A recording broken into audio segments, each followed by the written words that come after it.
All right, it's noon. I guess we'll just go ahead and get started. Thank you everybody for joining us today for our first installment of the 5-part NHSN Learning Collaborative. My name is Dana Steiner, for those of you that don't know me. I'm the HQuick Project Director for the Nebraska Hospital Association. And my small piece of this is going to be an introduction, and then I'm going to hand it off. But just a couple of housekeeping things. First, for those of you that got on after I originally announced it, if you wouldn't mind putting your name and organization in the chat, just so we have a really good idea of everybody that attended, that would be helpful. Thank you.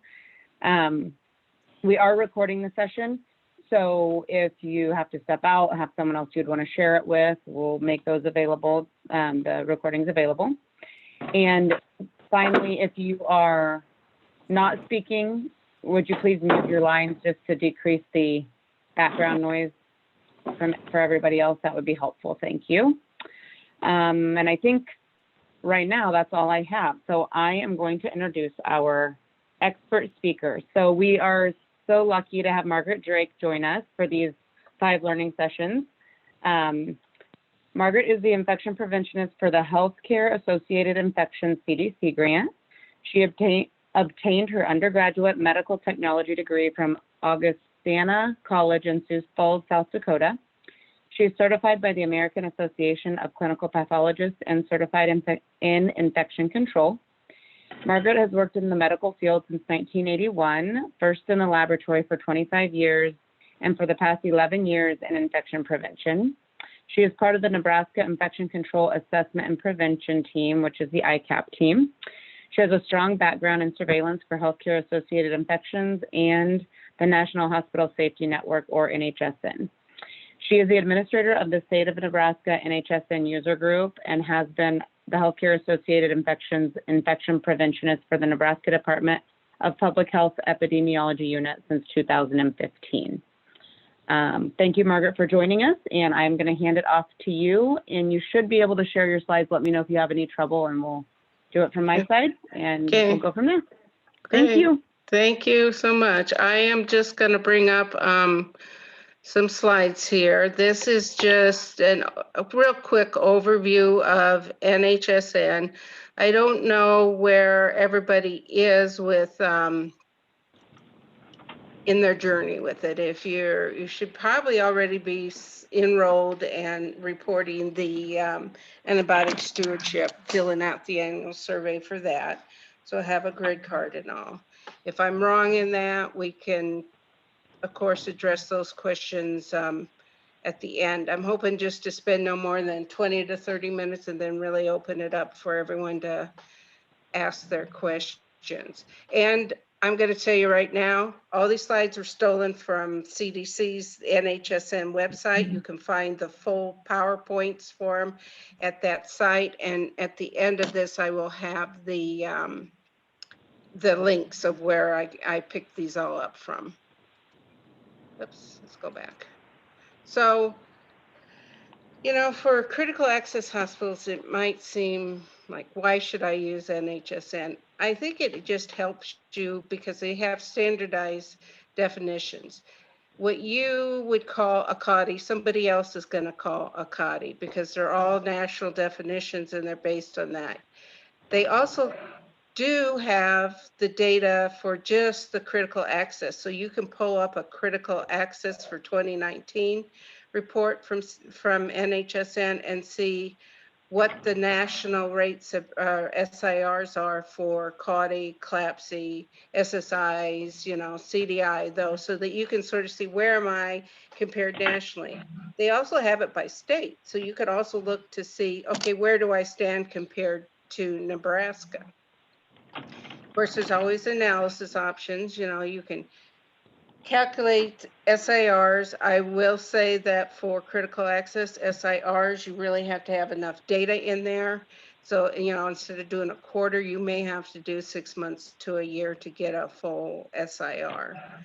They have all their forms. So if you just want some help, like I want a form so that when I'm filling out, looking at something that I want to know if I need to call it a CAUTI or a CLABSI, there's a form and it just really walks you through the definitions. And of course, there's all the patient handbook or definitions handbooks there for you, plus training on anything, and then support. If you have a question about something, is this a CLAUDI or is this a CLAPSI, you can actually email NHSN at cdc.gov, and they can go through your case with you and send you an answer. I can also help do that, but I'm going to tell you, NHSN is always the last, has the last say. They're the definitive answer. So once you basically have enrolled, you have to set your facility up. So you have to add users, locations. You can add surgeons if you want, you don't have to. And of course, set up your reporting plans. And you're going to have to do that before you can start reporting anything. So you basically go in and log in through the SAMS portal using that SAMS grid card you should have received, and select NHSN reporting. And then once you get there, there's different modules. So there's patient safety, there's a COVID now, there's the healthcare workers, there's a dialysis, there's long-term care. So you have to get the correct module or component, and for the critical access, it would be patient safety. And then if you would happen to be a user for more than one facility, that's when you would need to select this facility or group, this drop down, and there's an arrow. When you click on that, it's going to show you where you're, what facilities you're registered at, and then you click the one that you want to work with. Most of your stuff is all right here on this left hand, what they call the navigation bar.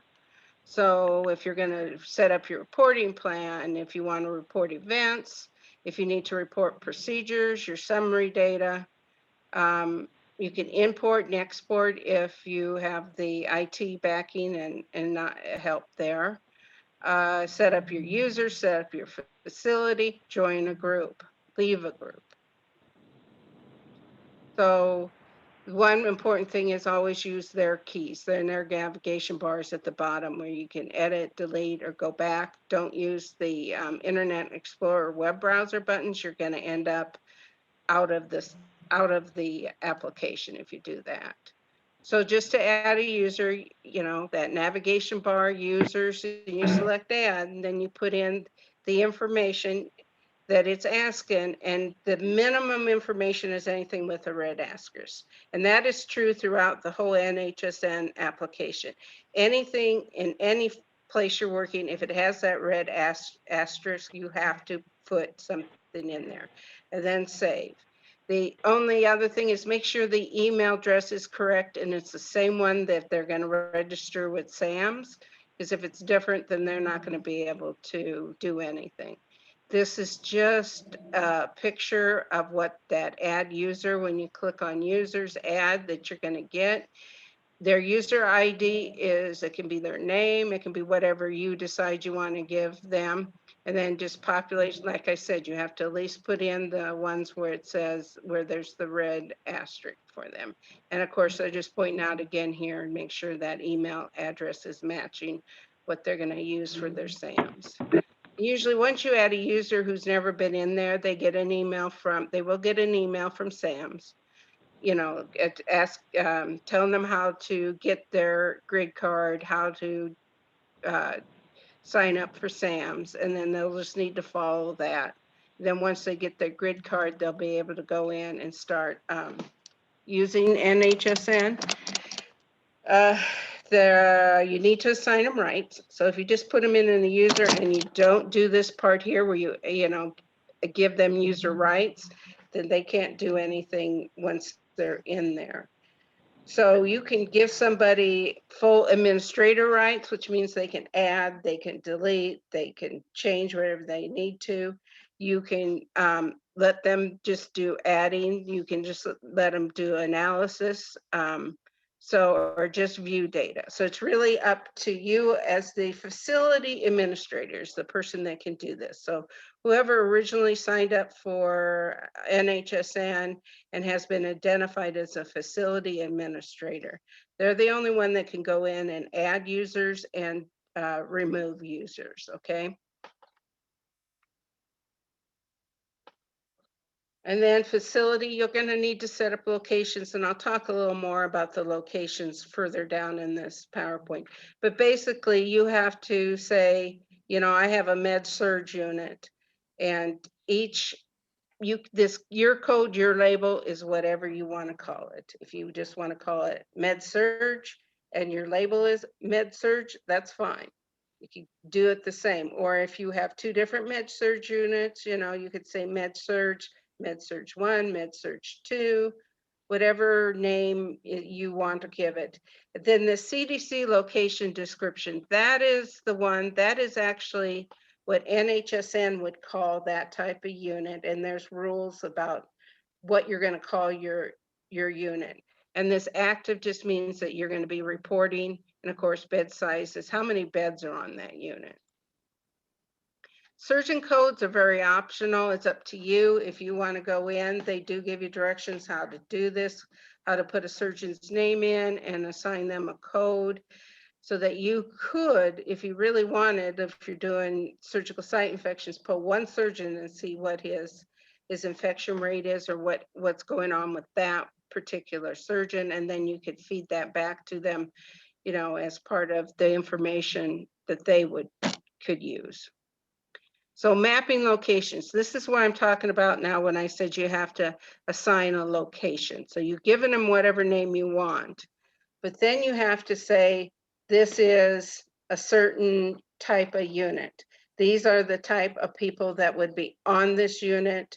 And it just helps when you go to look at it and NHSN looks at it, that your SIR is gonna make sense, that when they do the calculations of basically what's your predicted number, it's really going to depend on what type of hospital you are and what type of unit you're talking about. Now, this NHN pooled means, this is actually an old thing. They no longer do pooled means. They used to, and it was very much by location types and your utilization data. Now everything is in an SIR or SUR for the utilization data. But again, you still have to have things mapped correctly so that your predicted number of infections is going to be polled correctly by NHSN so that you could get an accurate SIR. So, and you can't compare yourself, as it says here, if you don't have things mapped correctly. And I realize with a critical access, you may only have one floor. So you may only have one unit.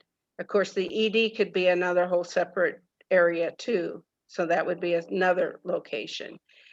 And also, since you probably have swing beds and things, you can actually make what they call virtual locations. This 80% rule just means that basically 80% of the patients in that area are of a certain type. Mixed acuity is more like if you have a unit that's actually would be a patient stays there and they maybe start out as a ICU critical care patient, and then they move to a step down status, and then they could move to a regular medical status.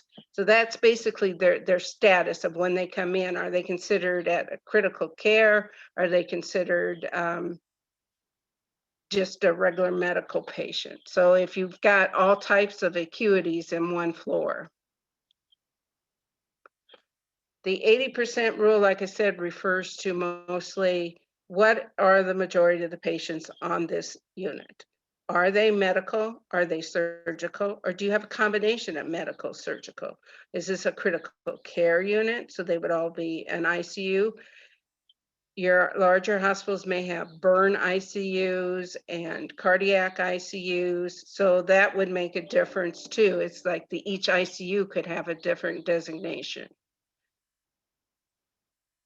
Virtual locations, this is again, it's not a real floor, but it's a way maybe for you to separate different populations with So you can't meet that 80% rule in the fact that, you know, you have swing beds tossed in there, and maybe it's also considered an observation unit.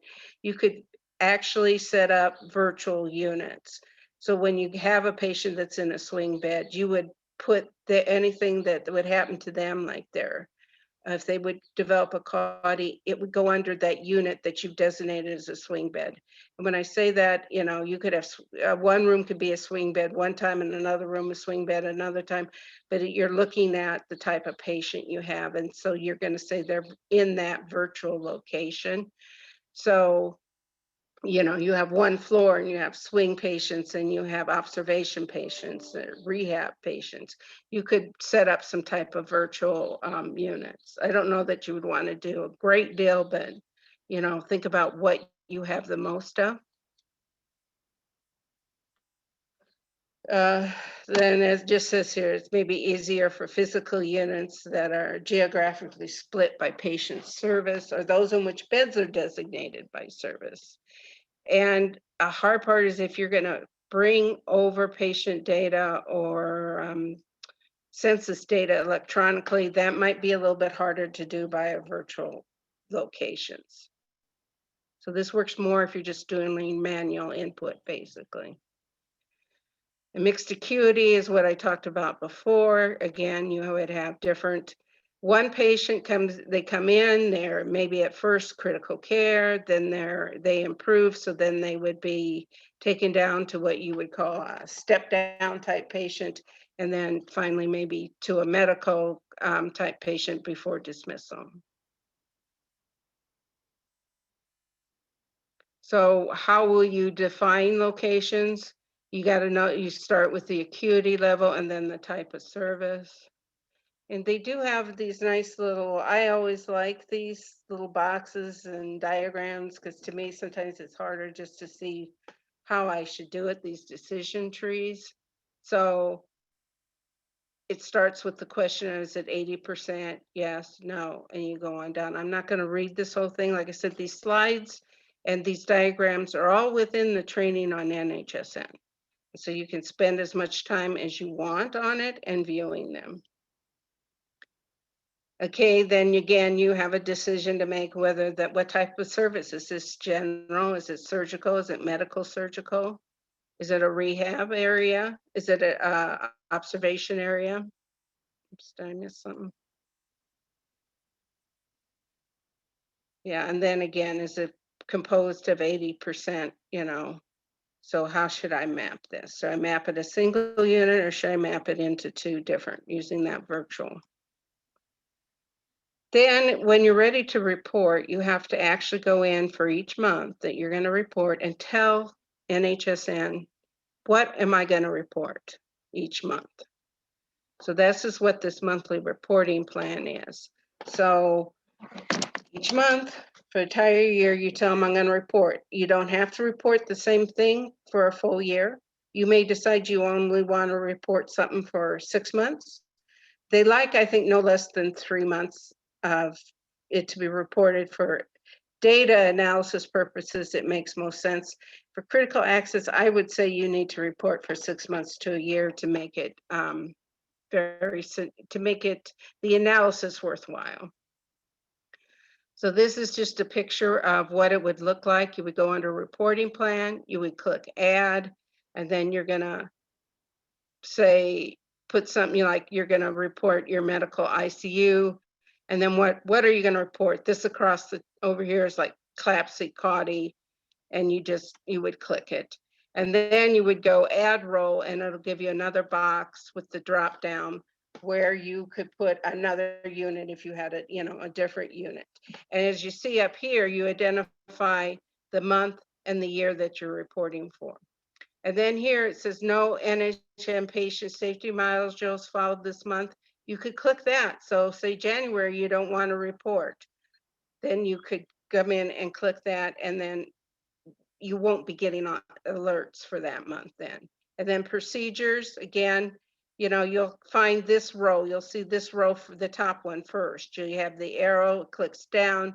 You'll have all of the NHSN surgical procedures. You would click on the procedure that you want to report. And then you can either say you're going to do inpatients only, you're going to do only outpatients, or you're going to do both in and outpatients. This is going over the MDROs, would be CDI, MRSA, I would imagine would be for the majority of the places. CDI is always done facility-wide. And they're also now with the newer stuff is when you put that in, you probably will get a drop down for the emergency room to report.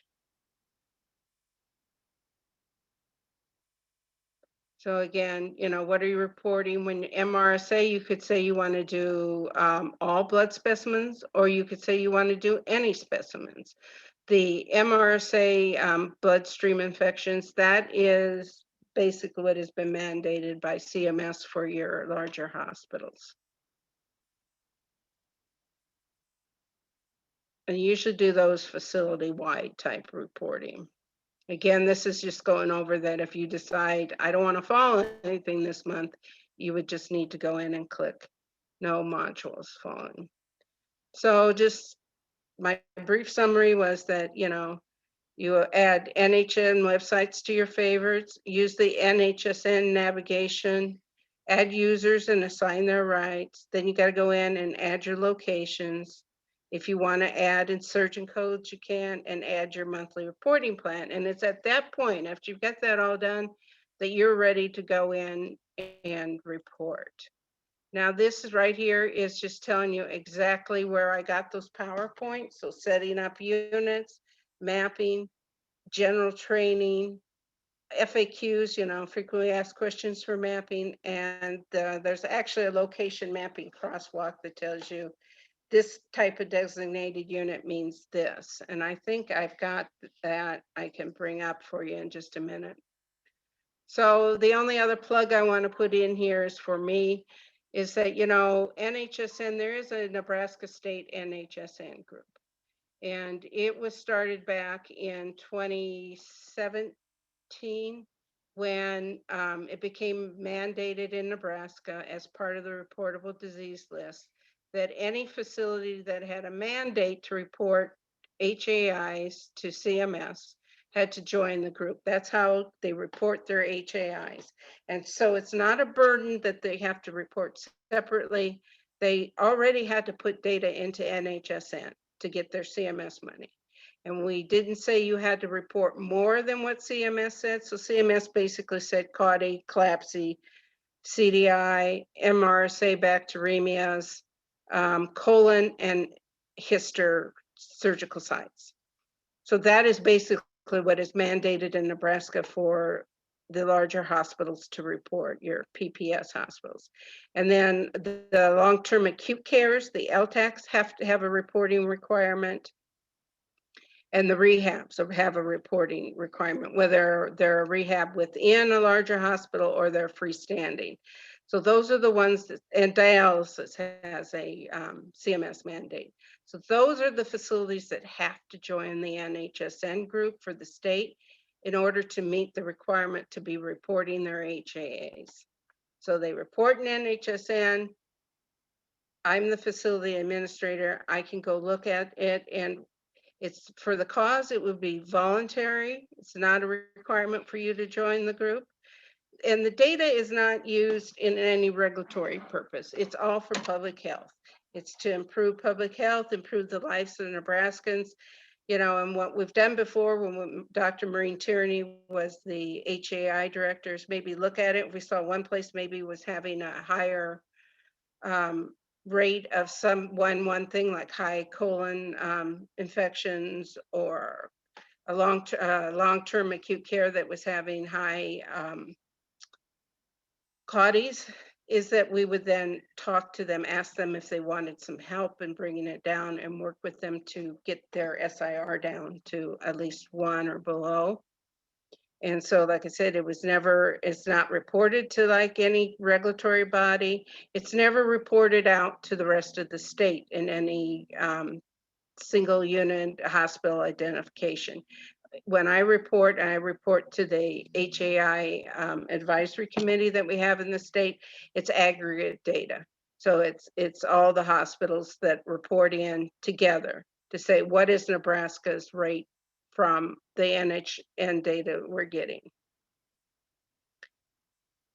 Oops, too far.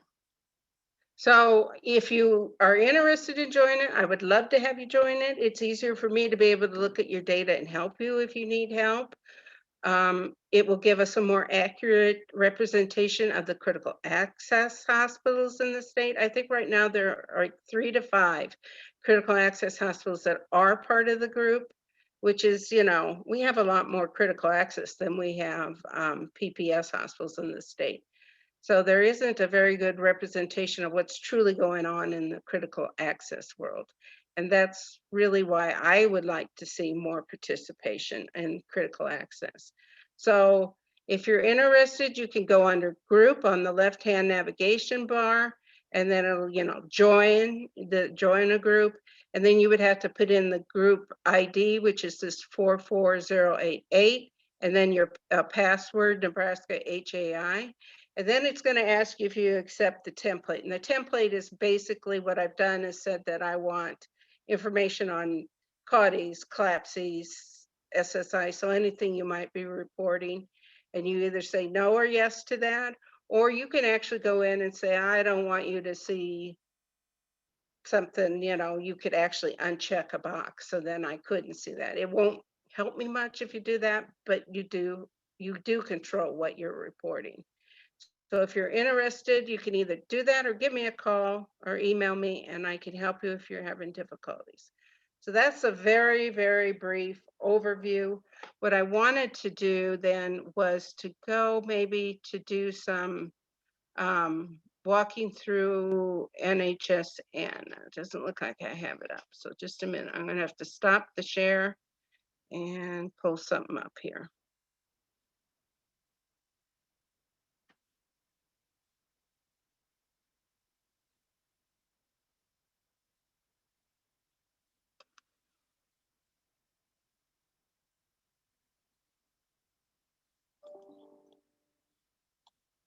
This I just wanted to show you very quickly is what I was talking about with mapping. It goes through basically everything I very briefly said. Again, it has your diagrams of what you need to know and walk you through it. And then towards the bottom of this whole document, here's these actual types of units. So what is a burn critical care? What is their code for it? And then what do they mean by that? So it gives you a little bit of a definition so that when you're trying to set up units, you know that you're doing the right one. So that's just a nice document to have. And now I want to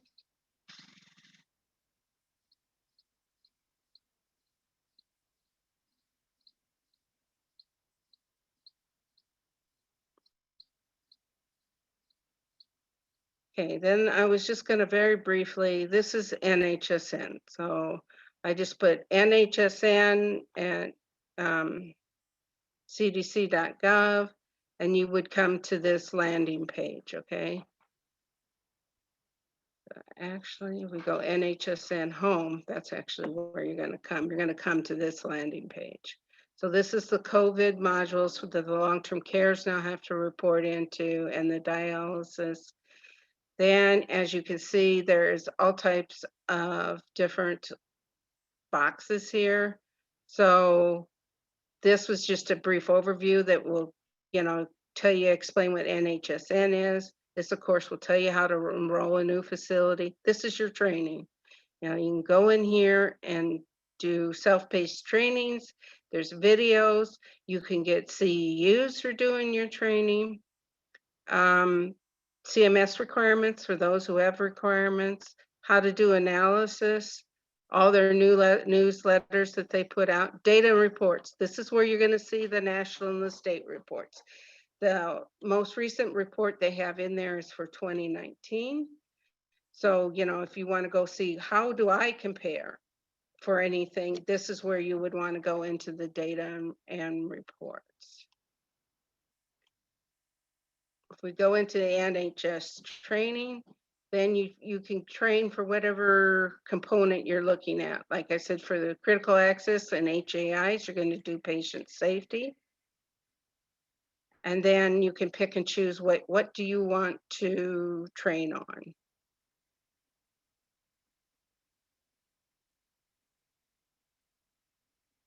They within each of the different modules too, they have forms that you can use.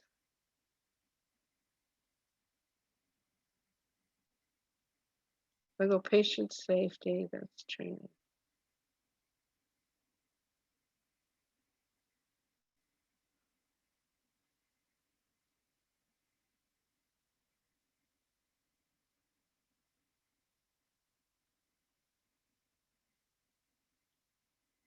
Resources for you, enrollment, self-paced again. There's many ways you can actually get into a lot of this. So I want to work acute care, which is also the critical access. And this is the manuals with all the definitions right here.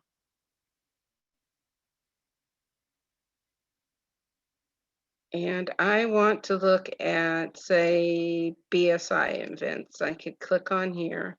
This will give you all the protocols, so it takes you right to where the protocol is. It tells you what chapters would be supporting BSI and things you might need to look at. This data collection forms and instructions, this is where I wanted to go with to make you aware. There's this table of instructions, and you will find this in each of the modules. You click on that, it actually takes you to a form that walks you through. This is all the things you're going to see when you go in to report an event. These are the things you're going to see. It's going to ask for the facility ID, which is actually going to be filled in because once you join, NHSN assigns that.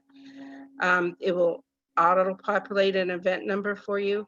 Your patient ID, you see it says it's required, so it'll have that red asterisk. And this you can put in like your patient med record number or whatever you want to use as a patient ID. Social Security, optional. Secondary ID is also optional. Patient name is actually optional. I always found it helpful to put their name in, especially when I was going back to look at things. This conditionally required Medicare number, that is something when for CMS, they do have to put that in if they're on Medicare.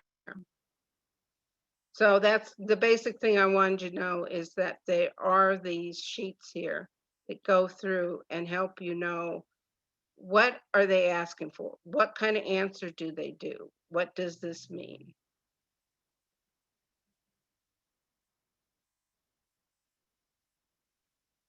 Are there any questions? Is there something that I didn't cover or covered too fast that you would like me to go over? You guys can unmute and ask questions, or you can put in the chat too if you'd rather, whichever's easiest. I can read There's chat questions. quite a few chat questions. And I did put the slides in the chat too, for those of you that want those. Okay. Okay, so, well, this one just, I'll read it, but it says you answered it, but we'll just clarify it. So it says, would swing bed, acute, and observation patients be considered different types? Yes. Because a swing bed to me is more like a rehab type patient. You can correct me if that's wrong for critical access.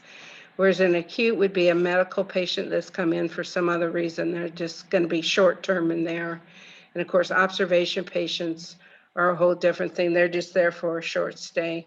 One thing I do want to mention is if you do surgical site reporting, the definition of an outpatient is they come in the same day and they leave the same day. An inpatient comes in one day and leaves the next day. So what, like especially your abdominal hysterectomies, a lot of your hysterectomies, they might have come in one day and they financially, they consider them an outpatient, okay? But they were admitted one day and they left the next day, maybe less than 24 hours, but the date of admit and the date of dismissal are 2 different calendar dates. For NHSN, that is an inpatient. And that causes problems if you use financial coding only. So when you're doing some of that with surgical sites, you really have to look at admit and discharge date. So that's the observation made me think of that. Okay, so I think that answers that question. Yeah. And an observation patient would be an observation patient. I don't think they would call it an outpatient. They actually have observation in NHSN. So what Other else? questions? It looks like most of the rest of it is people telling you who they are. Dana, there is one question. What position in your facility is typically the facility administrator?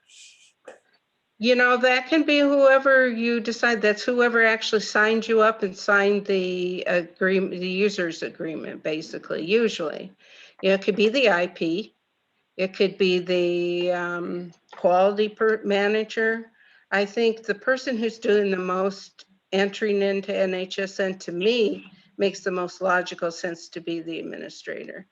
One thing you do want to do is you can only have one facility administrator, but you can have another user that has administrative rights, so that person, say the facility administrator is sick and can't get your data in, they can at least get all your data in, they could change your data, they could do the analysis on your data. They will not be able to add a user, and they will not be able to change the facility administrator. Facility administrator is the only person that can actually change facility administrator. So if someone's a facility administrator and they're leaving their position, before they leave, they need to actually go in under their thing and take their name out and put the new facility administrator in. If that isn't done that way, it can be done, but it's got to go through NHSN, and it's a lot longer drawn out process. And there is actually directions on how to change a facility administrator. There's directions how to change a CNN number in there, your Medicare number. So, you know, most of you should be registered under your Medicare number. If you had to get a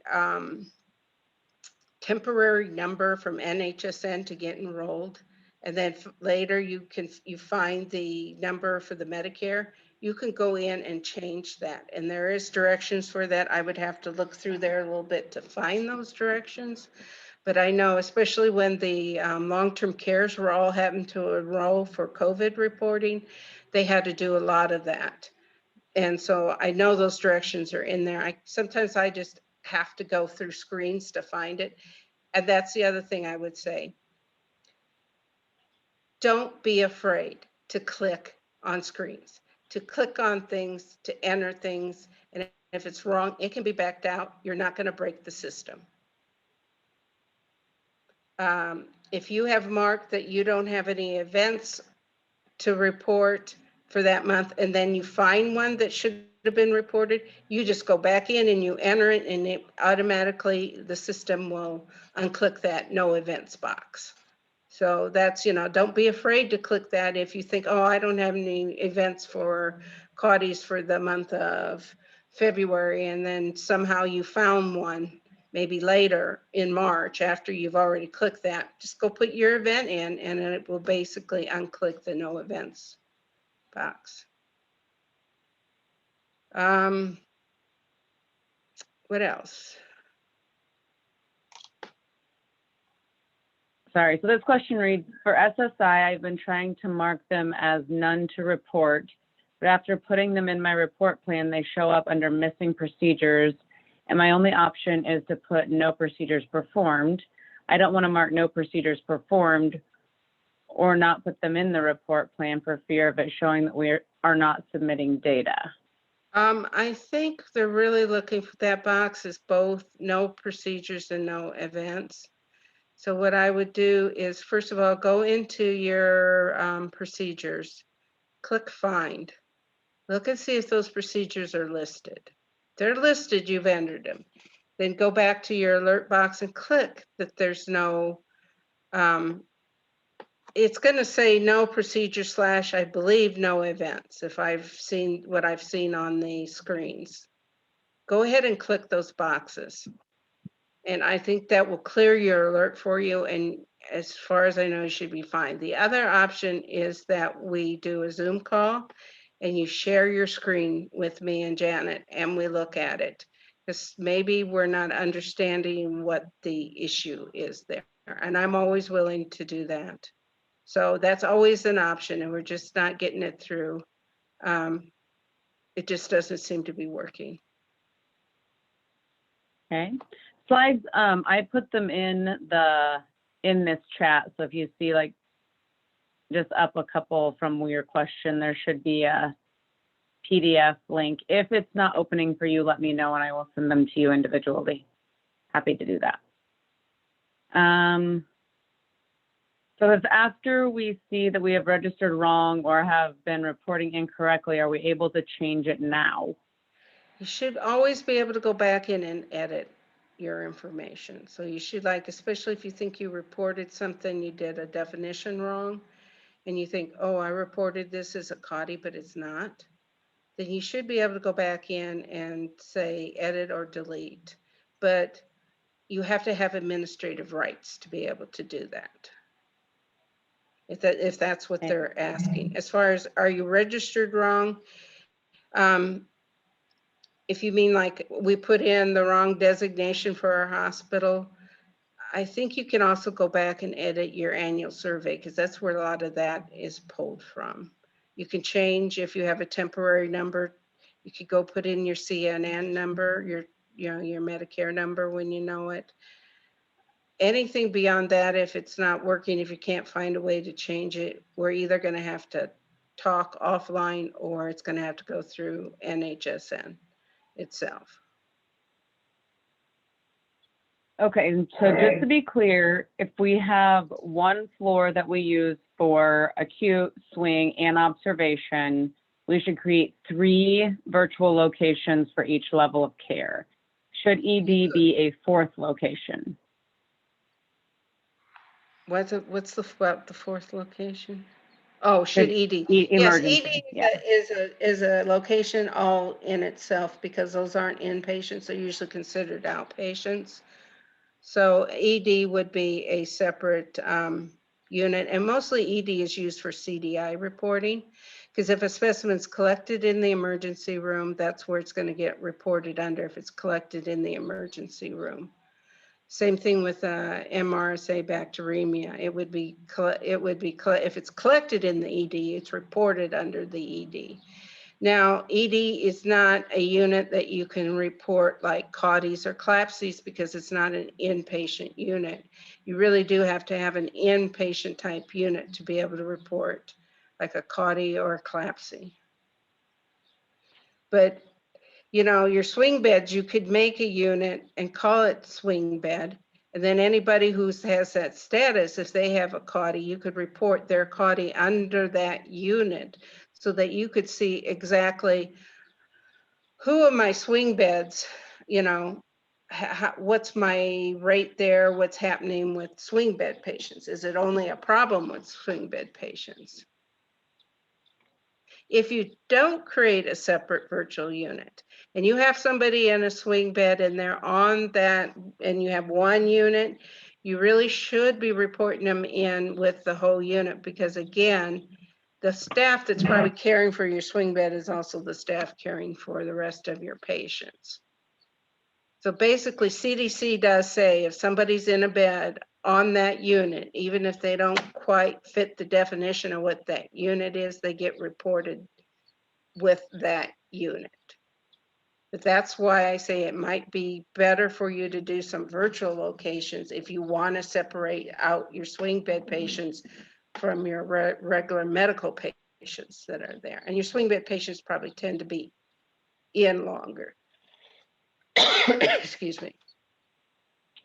Okay, the last question is linked back up to the one that talked about the SSIs and the procedures. And she said, so do you need to add the procedures first, as in colon, knee, and hip, not just in the reporting plan? Yeah, the reporting plan is you're telling NHSN, I'm going to report on these things each month. Okay, that's all the reporting plan is. So you're going to get an alert if you said, I'm going to report colon surgeries and you don't put any procedures in. Okay, first of all. Second of all, yes, you want to put in every procedure that was done that meets that ICD-10 code for whatever you said. So if you say I'm going to report hip surgeries or knee surgeries, anything that's coded under, NHSN has a whole grouping of categories, and then they have ICD-10 codes that say it's a hip surgery if it has any of these ICD-10 codes. So then you have to put anything that's coded like that under your hip surgeries. And you really want to you have to put each surgery in, even if there's no infection, okay?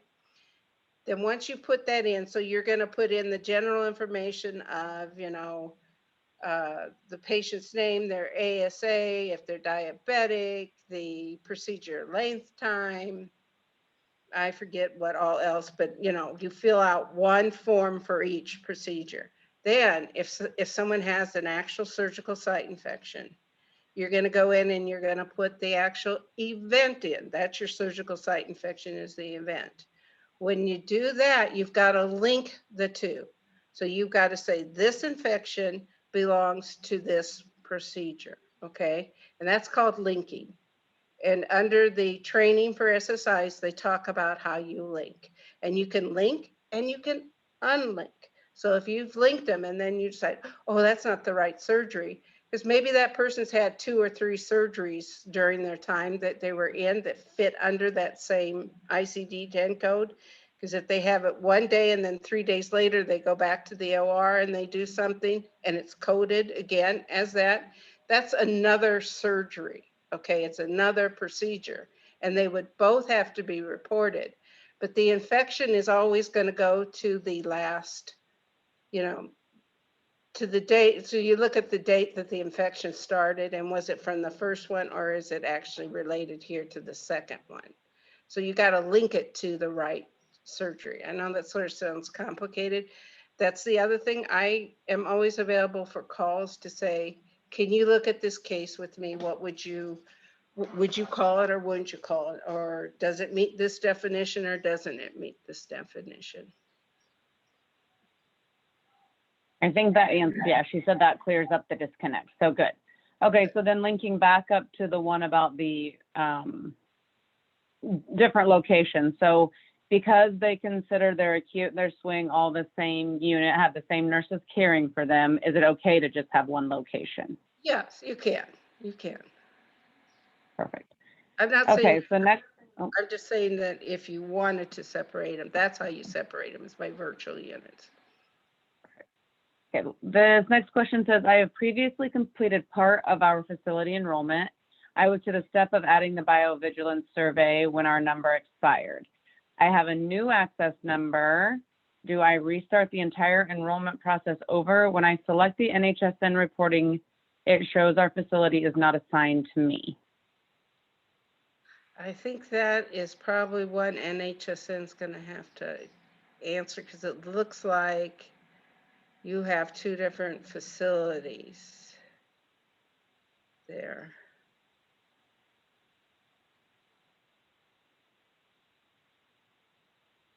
Okay, you did submit a ticket, because I think they're going to have to help walk you through that and maybe merge those 2. They wouldn't reactivate your old number. Yeah, so it looks like you're going to have to go through the whole process with the new number.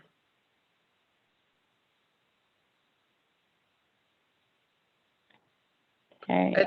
Why did your number expire? Is that because you hadn't been in there in over a year?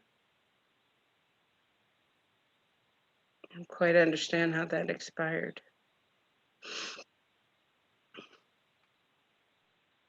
Okay. Oh, you're a new facility. Okay. Oh, okay. So they gave you a temporary number and gave you so much time to get the CNN. Okay. Okay. Yeah, it sounds like unfortunately you got to go back through it.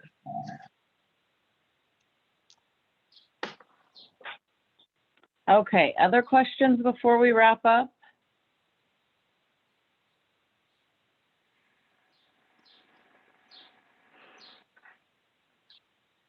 Okay, we will, oh, go ahead. I was going to say, do you want to explain what you're doing, what we're doing for the next 4 and how it's going to work? I'm not sure I know. Sorry. Yep, so we will have 4 more. So we'll do specific, I guess, pieces of NHSN on each one. So one will be for SSI, one will be for device associated, and one will be for bloodstream associated. So we'll kind of look at each of those reporting ones separately. We will have Dundee County graciously said they would let us pull up their account, or that Miranda would pull up her account and let us use it. So you'll see just kind of what it looks like from a user's perspective, and we'll walk through what that looks like. And then just do a Q&A at the end for questions you have. So I will do better if we have slides at getting those to you ahead of time. I apologize. I didn't even think of it until we pulled them up this time. So they are in the chat, but some people aren't able to open them. So just let me know if you didn't get a copy, and I will email those to you specifically. But so we'll meet 4 more times, and then the final one will just be a wrap up. So if you work through things during the next month and you have ending questions, just that last one will just be a wrap up, and any final questions and things that you have for Margaret. So our next one will be next Tuesday over the noon hour again. And if you didn't get that Zoom link, let me know and I'll re-forward that as well. But we'll pick up again next week on more questions, or if you have things that you work on this week from that we talked about today that you want to ask next week, it'll just kind of be as you work through your next steps, if you run into problems, we can have some time to discuss. Any other questions or closing remarks from anyone? Dana, just to support what you shared, I just want to reiterate that we're hoping, if you have the time and capacity to do so, to review the online NHSN training for device-associated infections prior to next week, because that is the topic for next week. And that way, then you can prepare your questions for our time together next week. And that hyperlink was in the flyer that was sent out. Thanks, Janet. All right. Well, we will. Can you guys hear me? Yep, sure can. Okay. So my name is Jody, and I am new to my infection control position. And the gal that was here before me recently retired, and so we are in the process of getting me my SAMS card. But in the meantime, my director thought she had access, and we went to put in our data for a critical access hospital the beginning of April for last month, and we were unable to get in. So we have not reported that. What should we be doing? You are going to have to email NHSN, because I think that she probably didn't change the facility administrator before she left. Because even temporarily, like say that, you know, the IP would be the facility administrator, but they're not hired. When someone leaves, who is the facility administrator, they should really reassign that to someone who's still going to be there, because then that person can reassign it to the new IP, if that makes sense. So Okay. I'm assuming that who you're working with, that she is not the facility administrator, that the previous IP was. She is the DON. Yeah, so the administrator was our infection control nurse, and so she did all of it. So she probably was the facility administrator, and I think the issue is that the facility administrator wasn't reassigned before she left. because she Okay. would have been the only person that could have done that. So now it has to go through NHSN to get facility administrator reassigned. Okay. Perfect. Thank you. You're welcome.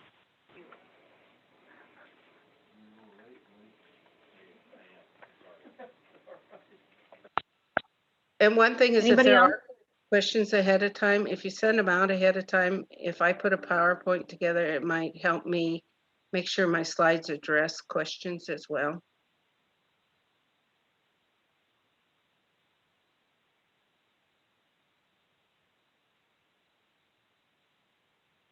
All right, we will wrap up then. Thank you, everybody. And if you have questions, Margaret's email is on the slides. And again, let me know if you can't access those, or I'll just try and send them out to the whole group again. And then, otherwise you can reach out to Janet or I, and we can get in touch with Margaret too. So have a good rest of your Tuesday, and we will catch you all in a week. Thank you.